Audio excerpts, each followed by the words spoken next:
చెప్పలేకపోతే. ఎంతో అద్భుతమైన నటుడు కాదైన మహానుభావుడు, ఎంతో నిక్కచ్చిగా మాట్లాడగలిగే మనిషి. కృష్ణరాజు గారు అంటే అపారమైన ప్రేమ. ఎన్నో సినిమాలు చేశారు కృష్ణరాజు గారితో. లాస్ట్లో మా నాన్న పెళ్ళి కూడా ఎంతో అద్భుతంగా నేర్పించుకున్నారు. చాలా అనుభవం, ఎన్నోసార్లు మా ఇంటికి రావటం కూడా జరిగిందండి. కృష్ణరాజు గారితో ఆయన అనుబంధం నాతో చెప్తున్నారు.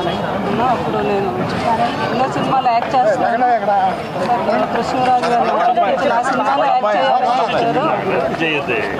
ఆ యాక్ట్ చేస్తూ ఏమి కోట నీకు ఎంత ఇమ్మంటావు ఈ సినిమాకి అంటే, నాకు తెలియదు సార్, నేను ఎవరు ప్రొడ్యూసర్లు ఎంత ఇస్తే అంతే తీసుకుంటున్నాను అంటే, అప్పుడు కృష్ణరాజు గారు అన్నారు, అలా కుదరదు, పెన్ను కాగితం ఇచ్చి ఈ రోజు నుంచి నీకు ఎంత రెమ్యునేషన్ కావాలో ఇంత రాసుకో, అక్కడి నుంచి అదే కంటిన్యూ అవ్వాలి ఇండస్ట్రీ అంతా అని కృష్ణరాజు గారు అలా చెప్పారమ్మా.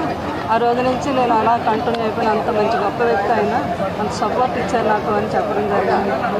సో ఇది వాళ్ళ ఫ్యామిలీకే కాదు, మా ఇండస్ట్రీకి అందరికీ కూడా తీరని లోటు. లాస్ట్ ఇయర్ నేను మామిడి పండు పంపిస్తే, ప్రతి సంవత్సరం మామిడి పండు పంపించిన అలవాటు కృష్ణరాజు గారు. లాస్ట్ ఇయర్ నేను పంపిస్తే వెంటనే నాకు ఫోన్ చేశారు. కృష్ణరాజు గారి గురించి ఎంతో బాధపడ్డారు. లేరు అంటే నాకు చాలా బాధపడ్డారు. నేను వస్తాను, వచ్చి మిమ్మల్ని ఒకసారి మీతో మాట్లాడాలి అంటే, తప్పకుంటామా ఎప్పుడంటే అప్పుడు రావాలి అన్నారు. అప్పుడు నేను అమెరికా వెళ్ళడం వచ్చేసరికి వార్త నాకు చాలా పనిచేస్తుంది. సో ఆయన ఎక్కడ ఉన్నా కూడా వీళ్ళంతా మహానుభావులు, అమరవీరులే వీళ్ళు. వాళ్ళ ఆత్మకి, ఆయన ఆత్మకి శాంతి కలగాలని, కుటుంబం ఎంతో ధైర్యంగా ఉండాలని నేను మనస్ఫూర్తిగా కోరుకుంటున్నాను.